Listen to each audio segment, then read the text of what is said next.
Hey everybody, welcome to another edition of What's for Dinner. It's Tuesday, about 4:45. Hope you guys are doing great. For those of you in Florida who are bracing for the impact of this new hurricane we've got going on, we are praying for you guys and you're in our thoughts. So we just wanted to let you guys know that that you're not forgotten. We're definitely thinking about you. And we It love is you all. hard to continue with life when you know people are going through devastation. But when people die, life's like it's I know. hard, but it still goes on. Yeah, and people are still reeling from the North Yes, Carolina thing. They're still yes. dealing with all that. So we get it, guys, and we love you all, and we're praying for you. You are not forgotten by us, so we promise that. Just a reminder, you guys, that that nothing you see or hear here tonight should be considered medical advice. You know, if you guys have any kind of legitimate questions about medical advice, reach out to your highly trained medical providers, which can be found at, Teresa? WorldLinkMedical.com for hormone therapy. LowCarbUSA.org and the oh my goodness, SMHP. I got you. Society for Metabolic Health Practitioners. I don't so know you what guys, the address is, but yeah. And if you guys can find somebody who can do both hormones and metabolic health, you guys have found a unicorn. So like, I think I'm copying another YouTube channel that did this one time, but that's a unicorn. So trap it and and bring it to us so we can study it. And so you think I'm a unicorn? That's such a compliment. It is, definitely. Yep, you're definitely. So, and just to kind of like talk to that a little bit. So the reason being is I can't think of too many medical specialties or niches, so to speak, besides hormones and metabolic health, that there is more misinformation out there, and more, I don't know, how do we want to say this, with practitioners and whatnot, just spewing this misinformation. Yeah, they're just parroting what they don't learn in school, and that is don't give women hormones. They cause cancer. Like the end.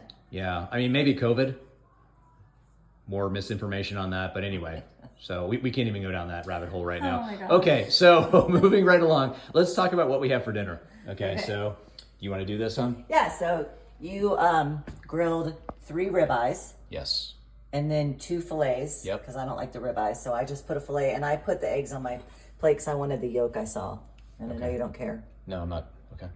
And I put my bacon grease in here because we did bacon. Okay. And then we did marinara sauce on the bottom, mozzarella cheese, pepperoni. And then I did Jane's Crazy seasoning and everything bagel seasoning, so you don't have a conniption. Okay, thank you.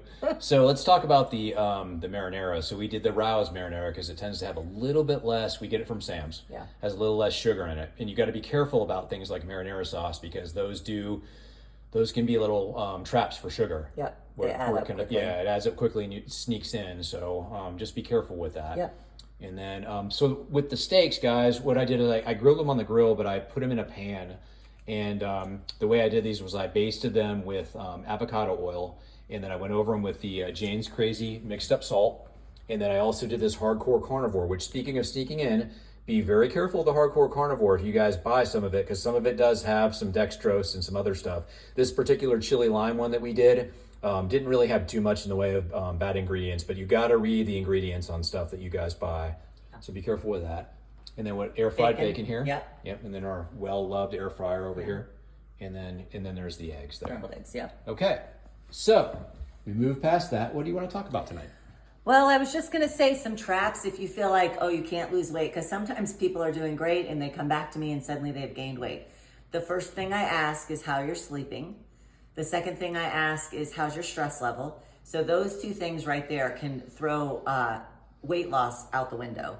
And then hormonal imbalance. You want to make sure that you're hormonally balanced.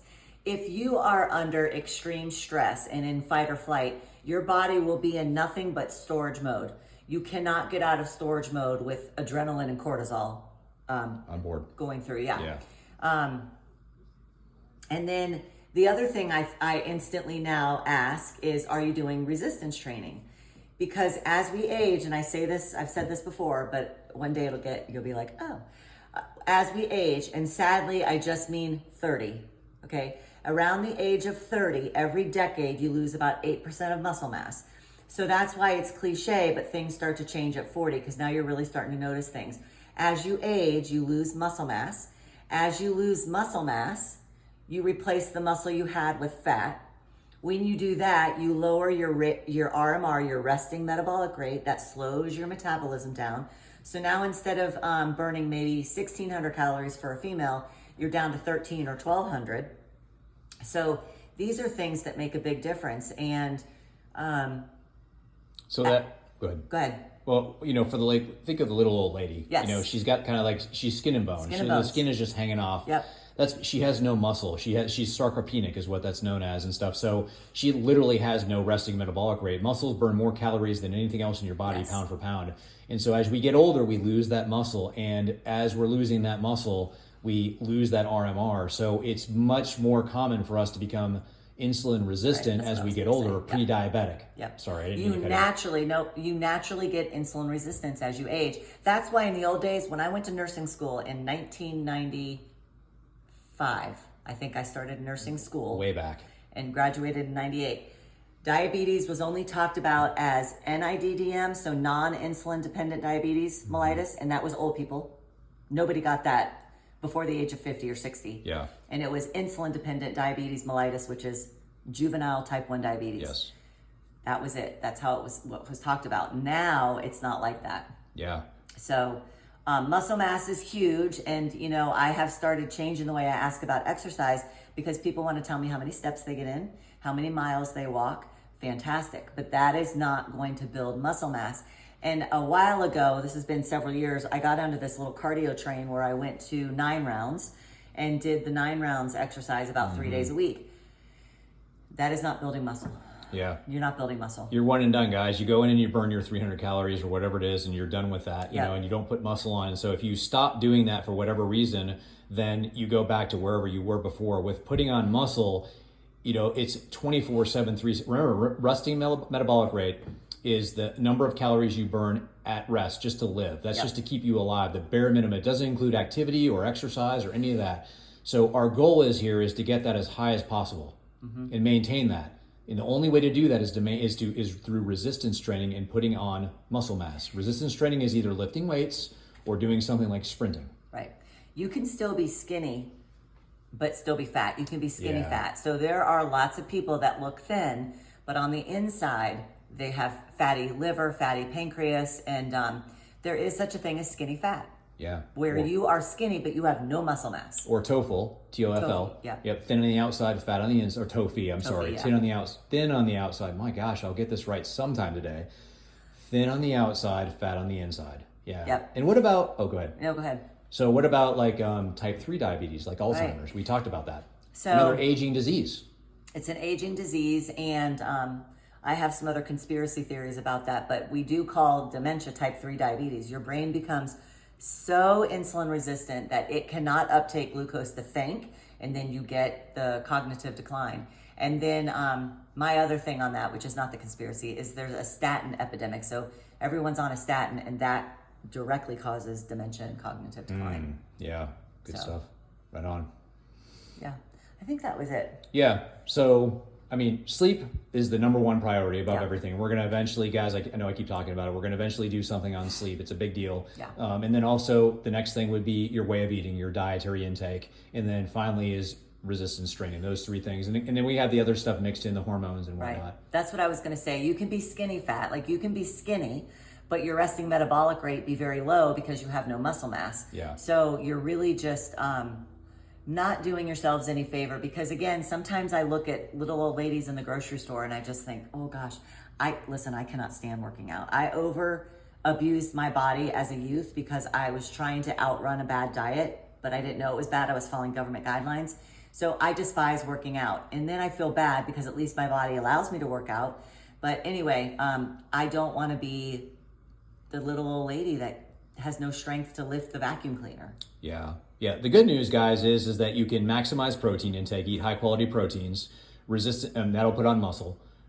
Resistance training, that will put on muscle. And then hormones, also anabolic, that means they put on muscle. So you can, using those 3 different, techniques. You can Yeah. actually increase your muscle mass, and you can maintain that and not get into a situation where you're insulin resistant. So I just saw a guy back who's been on testosterone now and for 2 months, and so he was telling me he feels amazing. His gym is much better, recovery is better, and he's put on, I think it was 10 pounds.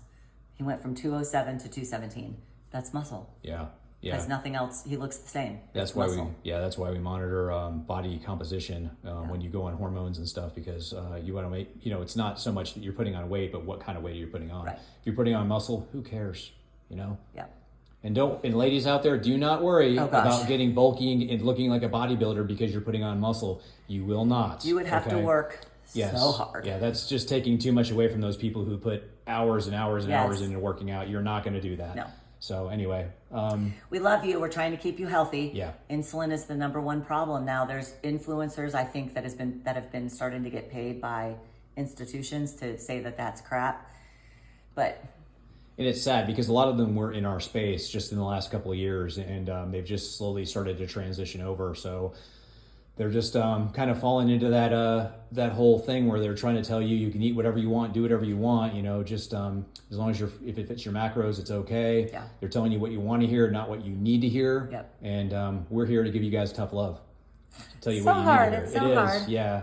But we're here in your corner, and Yes. if you guys have questions, shoot them our way. Share with us what you're having for dinner. Please. And as always, we love you guys, and God bless you, and we'll see you next time. bye. Bye.